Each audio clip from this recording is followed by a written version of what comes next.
आप सभी की इच्छाओं को नमन। अब हम अगले अध्याय की तरफ बढ़ते हैं। खंड 1 का 18वां अध्याय वो क्या कहता है? इच्छा पूर्ति दर्शन का स्वतंत्रता की इच्छा, मैं अपनी शर्तों पर जी सकूं, ये उसका मेन टाइटल है। स्वतंत्रता की इच्छा, मैं अपनी शर्तों पर जी सकूं।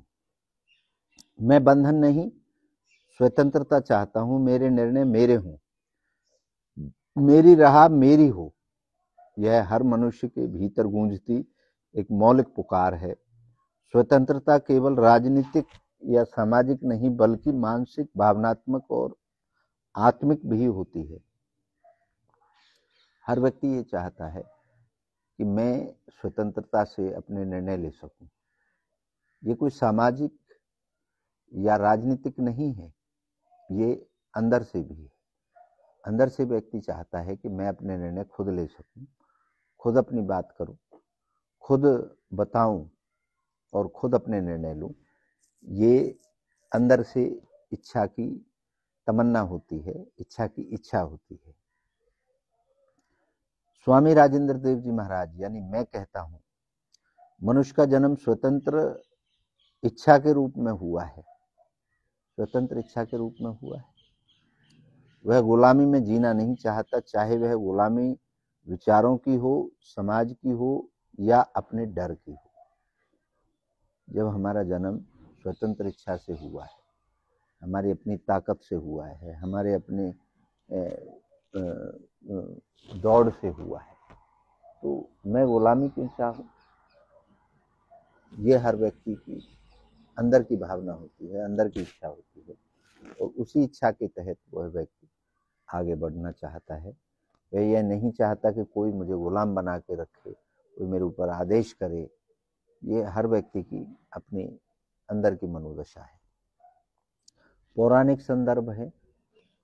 प्राचीन भारत में नचिकेता की कथा इसका उत्तम उदाहरण है। मृत्यु के देवता यमराज के सामने भी नचिकेता ने अपने विचार नहीं बदले। उसने उन सभी सुख सुविधाओं का त्याग कर दिया जो यमराज ने उसे मोहने के लिए दी। वह जानता था कि उसकी आत्मा की स्वतंत्रता सत्य के ज्ञान से जुड़ी है, न कि भोग से। ये नचिकेता का एक उदाहरण है। जब मौत का यमराज उसके सामने आया, उसने बहुत प्रलोभन दिए, लेकिन उसने उसके सामने गुलामी स्वीकार नहीं। तो कोई कुछ आपको दे देता है तो वो उसके बदले आपको गुलाम बनाना चाहता है, आप उसके अनुसार काम करें। अगर कोई आपको नौकरी देता है तो वो अपने अनुसार आपसे काम कराता है। अगर आप स्वतंत्र रहना चाहते हैं तो आपको अपना काम करना पड़ेगा, अपने विचारों के साथ जी सकते हैं। अगर आप नौकरी करते हैं तो आपको दूसरे की बात माननी ही पड़ेगी। रामायण में भी श्री राम का वनवास एक प्रकार की स्वतंत्रता की अभिव्यक्ति था। उन्होंने सत्ता के बंधन को छोड़कर मर्यादा का चयन किया। लक्ष्मण, सीता सहित सभी ने वही किया जो उन्हें आत्मिक रूप से उचित लगा, न कि समाज द्वारा थोपा गया निर्णय। रामचंद्र जी की जो वनवास है, ये भी एक अपनी उसकी खुद की एक निर्णय था, खुद की इच्छा थी कि वो राजपाट के मोह को त्याग करके वनवास को उसने स्वीकृति दी, उसकी इनर कॉन्शियस ने।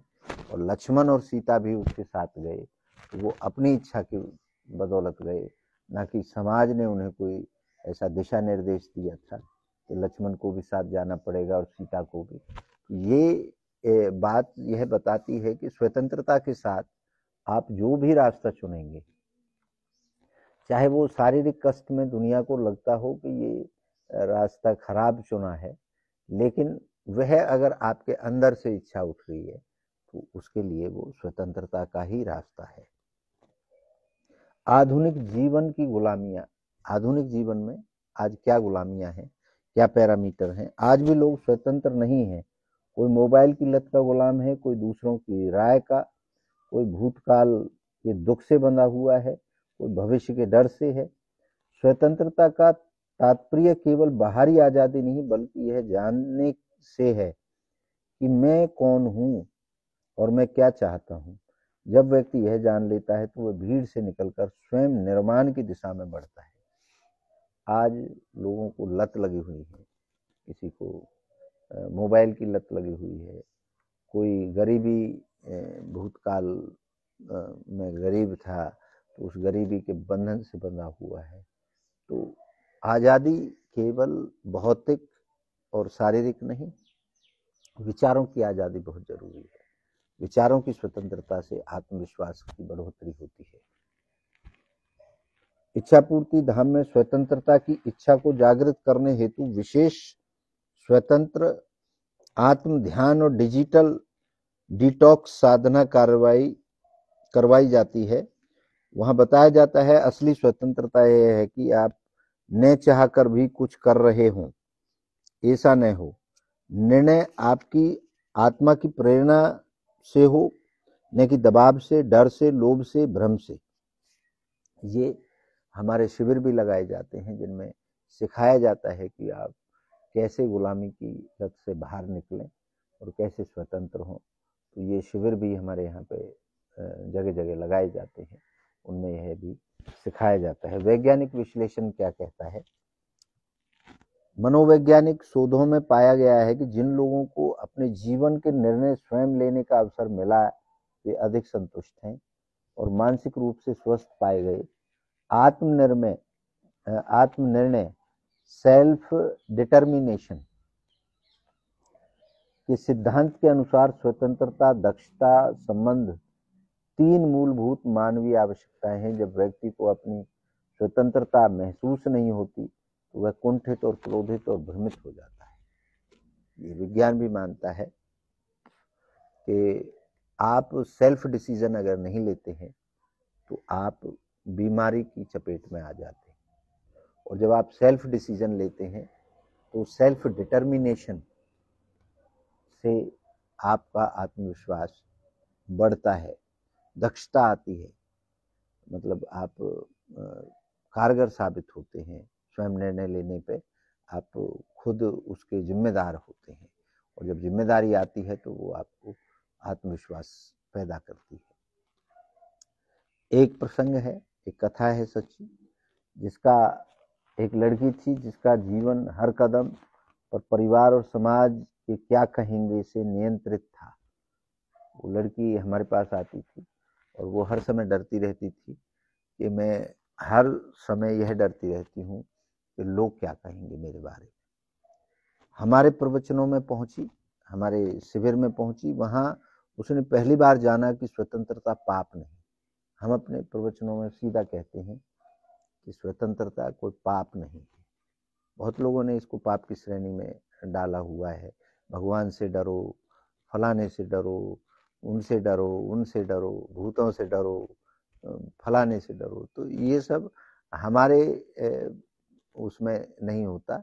तो उसको बड़ा कॉन्फिडेंस हुआ। उस लड़की को आज वह अपने फैसलों के साथ खड़ी रहती है, अपने खुद के फैसले लेती है, माता पिता के प्रेम करते हुए, लेकिन डर या दबाव में नहीं बल्कि आत्मिक समझदारी से जीवन जी रही है। तो ये आत्मविश्वास अपने अंदर से उठता है। इसको पाप नहीं कह सकते आप। इच्छा कोई पाप नहीं है। आपके अंदर कोई इच्छा होती है तो वह आपकी अंदर की भूख है। कुछ प्रश्न हैं आपके लिए। क्या आप अपने निर्णय खुद लेते हैं या दूसरों की उपेक्षाओं से? आप अपनी इच्छा पे काम करते हैं या दूसरे की इच्छाओं के हिसाब से काम करते हैं? क्या आपने कभी अपनी अंतरात्मा की आवाज दबाई है समाज के डर से? विचार करके देखिए, कितनी बार आपने अपनी जो अंदर की इच्छा है उसको दबाया है समाज के डर से। आपके जीवन में सबसे बड़ी मानसिक गुलामी कौन सी है? ये भी आप नोट करिए।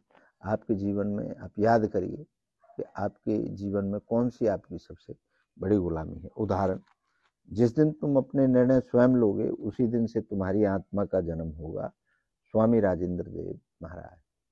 मेरा ये कथन है, जिस दिन आप अपनी इच्छा पर काम करोगे उस दिन आपकी अंदर की जो इच्छा है वो असली स्वतंत्र होगी। दूसरे की इच्छाओं पर काम करने से आप परतंत्र रहोगे हमेशा से, हमेशा। ये 18वां अध्याय कंप्लीट होता है और इसमें स्वतंत्रता की बात करी गई है कि आप कौन क्या कहेगा, वही बात आती है। कुछ तो लोग कहेंगे, लोगों का काम है कहना, आपने वही करना है जो आपका मन करता है, आपकी इच्छा करती है। तो ये समापन होता है। अगले अध्याय में, 19वें अध्याय में बहुत जल्द आपसे मिलेंगे। उसका टाइटल है प्रेम की इच्छा में सच्चा प्रेम अनुभव कर सकूं, ये उसका टाइटल होगा। आप सभी की इच्छाओं को नमन। आप सबकी